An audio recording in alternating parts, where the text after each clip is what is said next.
अब ना बांग्लादेश, उस समय बंगाली का होता था, बंगाली है, इनकी भाषा कैसी है, काले काले हैं, अजीब टाइप का बोला। ये कोई बात है भाई? कैसे भी रहे कोई, हम लोग साउथ इंडिया वाले को कहां कभी कुछ बोले? अरे हम लोग का कल्चर भी अलग अलग है, इवन कि हम लोग इडली डोसा अब आराम से खा रहे हैं, नहीं जाओ, साउथ की फिल्में सुपर डुपर हिट हो रही हैं, हम लोग कभी नहीं। वो चुट्टा अपने देश में कर रहा है कि बंगाली है, ये है वो है, उनको लगा मारने करवाएगी। यहां से चुनाव हुआ तो वहां पे शेख मुजीबुर रहमान थे, शेख मुजीबुर रहमान चुनाव जीत गए प्रधानमंत्री का। उनको कहा गया कि आइए शपथ लीजिए, गए शपथ लेने के लिए, मुख्य राजधानी में ही नहीं जाएंगे, गिरफ्तार कर लिया सब कि तू बंगाली को नहीं बनने देंगे। हद देखिए किसी देश में इतना अत्याचार होता है। अब बांग्लादेश वाला कहा था कि चोट्टा कहीं का, जब तुम ना बनने देगा हम अलग देश रहेंगे यहां पर। अब बवाल हो गया वहां पे, इधर भारत सरकार चढ़ा दी कि एकदम बढ़िया, कोई दिक्कत नहीं, हमें ना तुम्हारे पास बंदूक चाहिए, बोलो, पूरा मौका मिल गया हम लोग को यहाँ पर। मुक्ति वाहिनी, हमें पाकिस्तानियों से क्या चाहिए? मुक्ति चाहिए। शेख मुजीबुर रहमान को छोड़ो, मुक्ति वाहिनी। इतना होगा, यहां से पाकिस्तान अपनी सेना भेजा, यहां से यहां पे सेना भेजा, और इन पाकिस्तानियों ने ऑफिशियली 30,000 महिलाओं का रेप कर दिया। ये चोट्टा सब कहा था कि इनकी नस्लों को सुधारने की जरूरत है। अरे ये अपने देश के नहीं हुए, से दुनिया का क्या होंगे सब यहाँ पर? अपने देश की आर्मी इन लोग की। अब बांग्लादेश का लोग का खून खौल गया, कहा कि चोट्टा अब हम जिए ना जिए अलग बात है, लेकिन तुम्हारा जीने ना देंगे यहाँ पर। अब बांग्लादेश के लोग कहे कि हम मार डालेंगे इनको। मुक्ति वाहिनी बनाई गई, इधर इंदिरा गांधी बुलाई मानेकशॉ को, मानेकशॉ, सैम हारमुजी प्रेम जी जमशेद जी मानेकशॉ पूरा नाम था उनका, हमारे सेना प्रमुख थे, शॉर्टकट में बोला जाता है मानेकशॉ। उनको कहा गया हमला कीजिए, वो कहीं 1971 अप्रैल 1971 कहीं हमला कीजिए, कहा ना करेंगे हम। क्या बोल रहे हैं? अप्रैल का महीना है, हमला करते करते 2 महीना बीत जाएगा, मई जून आ जाएगा बाढ़, और यहाँ डूब जाएगा एरिया, इधर से लाएगी ब्रह्मपुत्र नदी बाढ़, इधर से गंगा लेके चलेंगे, पूरा बांग्लादेश डूब जाएगा, नहीं हो पाएगा। आप ये बरसात बीतने दीजिए, तो कहें कि तब सितंबर अक्टूबर, कहां सितंबर अक्टूबर में पनिया बरसना कम होता है, पनिया कहां निकला होता है? ठंडी आने दीजिए, पनिया सूख जाने दीजिए। इंदिरा गांधी कहे जल्दी करो भैया, मार करना है यहाँ पे। इधर मुक्ति वाहिनी को हम लोग क्या किए, पूरा मनोबल बढ़ाए, और पाकिस्तान की सेना यहाँ अत्याचार पे अत्याचार कर रही थी। यहाँ के लोग एकदम त्रस्त हो गए थे कि हमको कुछ भी हो जाए, ना जिएंगे मंजूर है, लेकिन कभी भी पाकिस्तानियों को साथ नहीं रहेंगे यहाँ पर। इतना बुरा हाल किया था सभी सब पाकिस्तान वाला यहाँ जाके। अब भारतीय सेना दिसंबर आया और तैयार हुई मारने के लिए। कहा कि आप तो हम लोग को क्या करना है, धोना है। चारों ओर से आर्मी क्या कर ली, घेर ली, चारों ओर से आर्मी घेर ली, और नेवी नीचे से चारों ओर से घेर लिया, और ऊपर से चलाई एयरफोर्स, ऊपर से आ गई एयरफोर्स। अभी हम लोग हमला नहीं किए थे, हम लोग हमला नहीं किए थे, बट हम लोग पूरी तरह से घेराबंदी कर दिए। पाकिस्तानी नौ से, देखिए हवाई जहाज से तो जा ही नहीं सकते थे, क्योंकि हम लोगों ने रोक लगा दिया था कि भाई माहौल खराब है, हम तुम्हारा जहाज जाने नहीं देंगे। पैदल जाएंगे तो यहीं पे बिरयानी बन जाएगा इन लोग का। पैदल जाएंगे लोग पाकिस्तान वाले यहाँ पे। नेवी से जा रहे थे, इनकी नौसेना को हमारी नेवी यहाँ रोक दी। अब पाकिस्तान को लग गया कि जा, ये बंगाली सब गड़बड़ कर दिया, धोखा दे दिया। अब उस पाकिस्तान ने सोचा कि इससे पहले भारत हमला करे, हम इधर हमला कर देते हैं और इतना एरिया कब्जा कर लेंगे कि बाय द वे भारत कब्जा भी करे तो ऑन द टेबल हम ये कहेंगे कि हम तुम्हारा लौटाते हैं, तुम हमारा लौटाओ। यहां पर पाकिस्तान इतना खतरनाक चाल चला।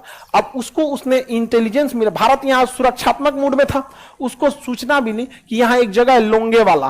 कौन जगह है? लोंगेवाला। वहां महज 120 फौजी खड़े हैं। कितने फौजी? 120 फौजी। पाकिस्तान ने क्या किया, इन 120 को मारने के लिए उसने, उनको पता चल गया कि इनके बैकअप के लिए एयरफोर्स जो है जोधपुर है। रात में एयरफोर्स उड़ नहीं सकती थी उस समय। उस आज ना जीपीएस आ गया है, चल जाइएगा जीपीएस पे, आज ना उड़ जाए। जॉर्जियो में जीपीएस होता है, अरतिया में कौन चीज का जीपीएस? जब जीपीएस नहीं था तो रात में नहीं उड़ सकते थे लोग यहाँ पे। अब पाकिस्तान यहां से अपना 600 टैंक लेके चला है और लगभग 5,000 से 6,000 के आसपास में फौज लेके चलाया। अब पूरी फौज लेके इसमें घुस गया और पहले ही हमला बोल दिया पाकिस्तान। अब जब पहले हमला पाकिस्तान बोला तो जंग तो जायज हो गई। अब कौन कह सकता है पहले हमला किसने किया? पाकिस्तान। अब जंग तो हमारी जायज हो गई। अब जंग नहीं लड़ेंगे तो बुजदिल कहलाएंगे। मार के गए हो तुम, पहले मारते तब ना हमको आप कह सकते थे कि हमने हमला किया, हम तैयारी कर रहे हैं, तुम कौन होते हो करने वाले? हम अपने देश में सेना का मोबिलाइजेशन नहीं करेंगे। अब तो जंग एकदम जायज हो गई। अब भारत ने ठोक दिया इधर से जंग, मार धर धर धर धर पाकिस्तान का उड़ाना, राज्यपाल का घर उड़ा दिया गवर्नर हाउस उड़ा दिया, यहाँ पे उड़ा दिया भारत सरकार। अब बता के उड़ाया था कि आपका घर उड़ा देंगे, हट जाइएगा। ये होती है हम लोग की इंसानियत। हमें आपसे झगड़ा नहीं है, मारने बता के मारे थे हम लोग, कल उड़ा देंगे आपका गवर्नर हाउस। अब बता के मार, गवर्नर खाली कर गया, मार दिए लोग यहाँ पे, अब चल जाइए, अब नहीं मारेंगे यहाँ पे। समझ आएगी नहीं, इतना जवाब। हमें दुश्मनी नहीं उनसे, हमारी जमीर की लड़ाई यहाँ पे। तो पाकिस्तान इधर से क्या होने लगा, आ गया यहाँ पर। और ये एरिया में हमारे कितने जवान थे, 120, कितने जवान, 120 जवान थे। अब इन 120 जवान कभी लड़ नहीं पाएंगे, वहां पे 100-150 से ज्यादा टैंक थे सब, मतलब पूरी 600 की टैंक बटालियन थी, आगे फ्रंट पे कितनी थी, 100। अब हजारों फौज, और रात में कैसे लड़ पाएंगे। तो मेजर चांदपुरी थे, मेजर चांदपुरी को आदेश दिया गया कि पीछे हट जाओ, क्या हो जाओ, पीछे हट जाओ। तब तक मेजर चांदपुरी किसी को पाकिस्तानी इंटेलिजेंस को पकड़ लिए थे, कहे बताओ तुम्हारा इरादा क्या था। तो बताया कि रात में ये लोग जोधपुर तक घुस जाएंगे, जोधपुर एयरपोर्ट कुछ नहीं कर पाएगा, जोधपुर एयरपोर्ट तबाह कर देंगे, क्योंकि रात भर ये लोग टैंक लेके चले जाएंगे और इस एरिया को कब्जा कर लेंगे। अब बाद में अगर भारत बांग्लादेश कब्जा करता है तो इस एरिया के नेगोशिएशन पे वो छोड़वाएंगे। चांदपुरी कहे कि हमारा पीछे हटना ना, पीछे ना हटेंगे हम। तो उस ऊपर हाई कमान से आदेश आ रहा, तुम लोग 120 और सामने हजारों हैं, तो कोई बात नहीं, 1.25 लाख नु एक लड़ावा, तब गोविंद सिंह नाम रहता था। तो 1.25 लाख सिख लोग दे वहां पे, 1.25 लाख नु एक लड़ावा। अब उनको क्या किया गया, इन टैंकों को रोकने के लिए तो हमारे पास 4-5 ठो ना एंटी टैंक माइंस थे। एंटी टैंक माइंस बहुत बड़े होते हैं, जिसपे बहुत टन वजन पड़ेगा ना, 400-500 केजी का वजन पड़ेगा तब फटेगा, आदमी के दबने से नहीं फटेगा, वहां पे हाथी उथी चढ़ाइएगा तब फंसेगा। तो उन टैंक को, उस एंटी टैंक माइंस को हम लोगों ने आगे बिछा दिया। और 2-4 गो था, लेकिन उसके पिछवा ना खाना खाने वाला टिफिन गाड़ दिए लोग, खाना खाने वाला टिफिन। अब बालू में ढक दिए, थार मरुस्थल है यहाँ पे। पाकिस्तानी टैंक आई, धाम से उड़ गया। कहा है ये खब्बीसों ने तो टैंक लगा देखा है, तौबा तौबा, खब्बीस मार दिया सब हमको। फिर आगे बढ़े सब, एक और उड़ दिया गया, लाहौल वाला मार दिया यहाँ पाकिस्तान वाला, आगे बढ़ा, कूदे, क्या कूदा, मदद। अब बता पूरा बर्बाद हो गया सब पाकिस्तान वाला। कहा इनको देखो ये क्या कर रहा है सब यहाँ पे। अब उन सबको लगा कि भाई ये भारत वाले खतरनाक हो गया सब, ये जुल्म कर रहा है सब ये भारत वाला, इन खब्बीसों को बताना पड़ेगा। हम लोग को खब्बीस बोलता है, अजब वाला बदमाश। उनको कहा कि लगता है इन्हें बताना पड़ेगा, इंजीनियरिंग को बुलाओ, इंजीनियरों को बुलाया, कहा जितना टैंक है उसको निकालो। इन ससुरों को टिफिन निकाल रहा था, टिफिन।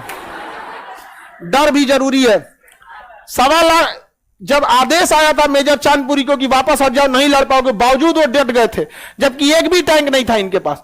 और वो सब रात भर टिफिन उड़ाने में लगा दिया, रात भर लगा दिया टिफिन। जब भोर हुआ ना, भोर, तब पता चला ससुरा ही तो टिफिन है रे, मारो इनको। अब मारना चालू किए, तब मेजर चांदपुरी एयरफोर्स को आदेश दे दिए, जोधपुर एयरफोर्स को, कि हम अब आगे बढ़ रहे हैं। जोधपुर एयरबेस कर रहा है कि अभी भी यहां पर क्या हुआ है, उतनी विजुअलिटी नहीं है, हम उड़ेंगे तो रास्ते भटक जाएंगे, हमें 1 घंटा और चाहिए। तो 1 घंटा कोई बात नहीं, इनका ससुर इनको 2 घंटा रोक के रखते हम लोग यहाँ। मेजर चांदपुरी ने अपने पूरी फौज को बिछा दिया ज्यादा दूर तक में, और ये लोग एक बार में बोलते थे, मतलब वाहिगुरु की जय, सत श्री अकाल, जो बोले सो निहाल। अब इतना ज्यादा बोलते थे लोग, पाकिस्तानी डर गया था ना, 120 नहीं है सब, इतना तेज आदमी बोलता है। अब जो बोले सो निहाल। अब मार धर धर धर धर गोली चलाना चालू हुआ, आमने सामने की भिड़ंत हो गई, पाकिस्तानी सब मरने लगा सब, हमारे भी बहुत सारे सैनिक शहीद हो गए सब, लेकिन 120 और सामने 6000 पाकिस्तानी की फौज, और टैंक था आगे, वहां पर बम से उड़ाना चालू हुआ टैंक को। एक समय है जब पूरा दिन हो गया तो दिख गए सब की तो भारतीय बहुत कम है, पाकिस्तानी टैंकों के पीछे छुप गए सब। अब टैंक पे बम मारिएगा तो इसे झाड़ देता है, कहते बम मारता हमको, उसके लिए HEMT आते हैं, हाई एक्सप्लोसिव एंटी टैंक, उसको असर नहीं कर, तो टैंक के पीछे छुप गए सब। अब टैंक आगे बढ़ने लगे, भी लोग कुछ कर ही नहीं सकते थे। तब तक ऊपर से पहुंच गई एयरफोर्स। अब ये लोग टैंक के पीछे छुपे थे, लाइन से टैंक लगा के एयरफोर्स आई, लाइने से उड़ा दिया, दर दर दर दर दर दर। पाकिस्तानी टैंक छोड़ के भाग गए सब, ये पाकिस्तानी सब टैंक छोड़ के भाग गए सब। आज भी